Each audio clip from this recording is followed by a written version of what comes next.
So, Barry, thanks for joining us today. Your TED Talk on. Putting health into science classrooms and why I think it's so important. Just because it's interesting, and most people seem to be really interested in health, their own health. And, it's not kind of surprising, I guess, that adolescents are super interested in their own health and into themselves. And so we started out thinking this is a great way to engage students in science and it's real life stuff. And then we were really surprised when we found out that, wow, this is we also think impacting their capacity to deal with and manage their own health. So that's one of the things we're interested in now. So, where do you see this going in the future? Oh, I would love to see this in every classroom with a teacher that thinks that this is going to fit their students if they want to use this. We built the year-long curriculum with all of the assessments and materials. It's freely available, open source online, so people can download and use it. That's the goal. Can you talk a little more about how it came to be, how you came up with this idea? Yeah, so I'm an immunologist. So my background's in biomedical sciences and studying how the body responds to infections. And, I'm a nerd. I guess I'm really into science. But I didn't really know I wanted to be a scientist until I found that biomedical sciences were a thing. A science that, studies the human body, how the body works, how we get sick, and how we get better.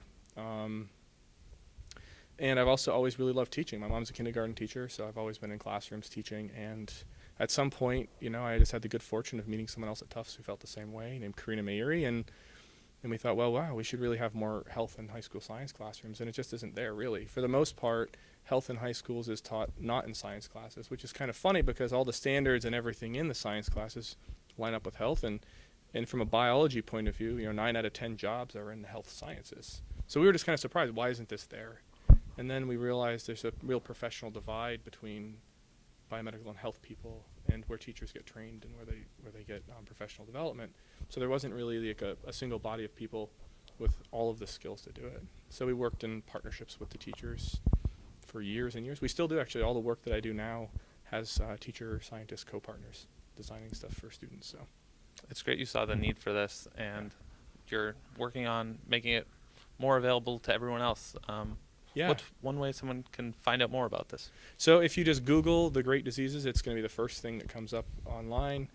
You will notice if you're a teacher, there's a password there. It's purely to protect the assessments, So if you want to teach this, you don't want your students getting all of their assessment answer keys.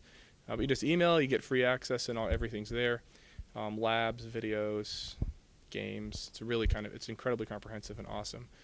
And now we've also been asked so much by teachers around the country, how can I learn the content better and get more professional development related to the topic. So now we're building an entire online set of online courses called Teaching the Great Diseases, which isn't around yet, but it will be in about 6 months. So you can pick up and learn the content and also get credits at the same time if you want, or just take it for free. What drove you to pursue this? Oh man, I love science, and when I finished grad school, I thought, I love science, I want to go into the lab, and I want to keep doing this work, and I also thought, man, I love teaching, I want to keep teaching. And then I just had the good fortune of doing a fellowship in curriculum design and evaluation, and I felt kind of mixed both passions, where I was actually studying teaching and learning more. And that just became it's become my true fit, so that's what I do. Yeah. Is there anything else you'd like to talk about now that you didn't have the opportunity to during the TED Talk?